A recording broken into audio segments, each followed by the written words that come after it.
Welcome to the latest addition to the Compliance Podcast Network, the podcast 10 for 10, which brings you the week's top 10 compliance stories curated together in one podcast each week.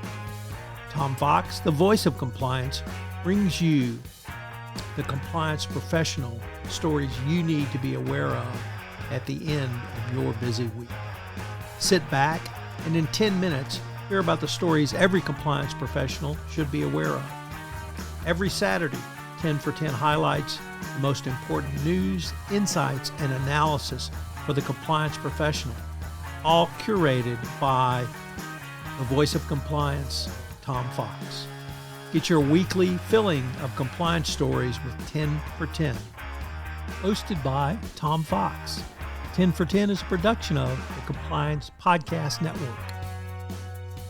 Also, if you are looking for something new and different for the upcoming Compliance Week celebration in November, check out The Compliance Kids. It's my 3-book children's series on compliance and compliance professionals for children. But they make great gifts and great training tools for your employees. You can check it out on Amazon.com. We've linked to it in the show notes. First, a word from the sponsor of the Compliance Podcast Network for this month, Ethico. If you're a compliance officer, middle managers are crucial in getting your programs from you to your frontline employees.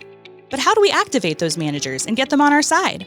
Ethico's new Middle Manager Toolkit equips you with the skills needed to empower your managers, to promote a culture where ethical behavior thrives and employees feel empowered to speak up.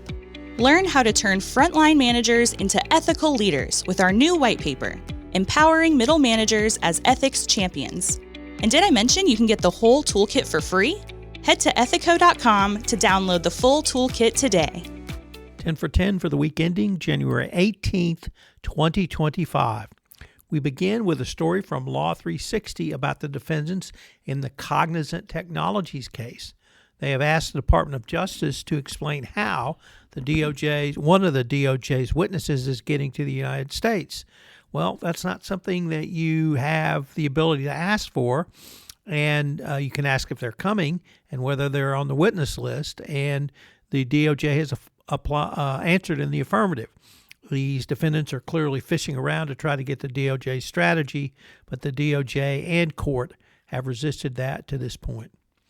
Next up from the BBC, a question about forced labor, slave labor, working 80 hours a week, and a lot of other things, and a very interesting article, which really made me want to ask you the question, what is forced labor? Well, if you have people that are working 80 hours a week for 25 cents an hour, is that human bondage and human slavery? Perhaps it is, and perhaps that should be a part of your forced labor program, but the BBC clearly makes that case. Next up, from the Wall Street Journal, Risk and Compliance Journal, David Smagala reporting that the crypto exchange BitMEX has been fined $100 million for anti-money laundering failures. This is less than the $417 million prosecutors had argued for late last year. Nevertheless, the court found that BitMEX flouted rules that required them to put systems in place to prevent money laundering while knowingly doing business in the U.S. The BitMEX, in a bit of hubris, said their violation of the Bank Secrecy Act was old news, and they were ready to move on. Expect a lot more of these under the Trump administration. It's going to be the Wild West out there, and we'll go back to lots of money laundering, probably. Next up, from Payments Intelligence, or paymentsrather.com, Wells Fargo has declared that although the 2024 financial results were no different, the leader stressed that it was pivotal for a different reason. It's more than just financials. It marked a significant turning point in the bank's commitment to risk management and compliance. The CEO said building the right risk and control infrastructure remains our top priority, and we will continue to invest in this important work. So, interestingly, that Wells Fargo is now saying it's going to do compliance. Next up from Business Insider, it reports that the Chinese military, the leader of the Chinese military, has said that the anti-corruption campaign is just the tip of the iceberg for the corruption in the Chinese military. This could be a huge problem for the efficiency of the Chinese military, particularly in their probable upcoming invasion of Taiwan under the Trump administration. They saw what happened to the Russians when they tried to invade Ukraine and how corruption had hollowed out the Russian army, and they fear the Chinese army may, although formidable, may have gone down the same path due to bribery and corruption of army officials. So a big purge coming. It's also going to be interesting to see if this becomes a Stalin purge from the 30s of the cream of the crop of the Chinese officer corps. Only time will tell. Next up, in a story from Reuters, no doubt to drive the legal function or the legal industry bonkers, KPMG plans to launch a U.S. law firm in a new front in the Big Four war to try to compete with law firms. The unit will be called KPMG Law U.S., and it has persuaded a court committee in Arizona to recommend approval of this to the Arizona Supreme Court. The subsidiary could also serve clients outside Arizona, so that would make it a national law firm. This is under a specific Arizona law that allows non-lawyers to have equity interests in law firms. So is it the end of law firms? Well, not in my lifetime. Maybe yours. Next up, Elon Musk has been sued yet again by the SEC, and the SEC accuses Musk of cheating Twitter investors out of millions for his 11-day wait of announcing that he was investing in Twitter.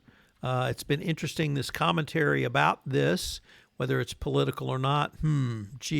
A week before Trump takes over, and it's going to be interesting to see how quickly the SEC drops this lawsuit after they get their new orders from the Doge. Yes, Elon Musk. Next up, from the Financial Times, Stefan Stern asks, has corporate purpose lost its purpose?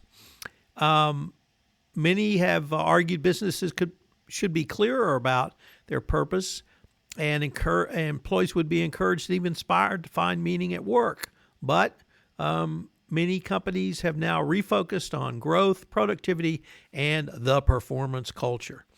So it's going to be interesting to see if companies shy away from declaring a purpose beyond the bottom line and what this all might mean going forward. Return to work makes its appearance in the form of RTO compliance. Yes, I did not know this was a thing until, of course, Bloomberg made it a thing.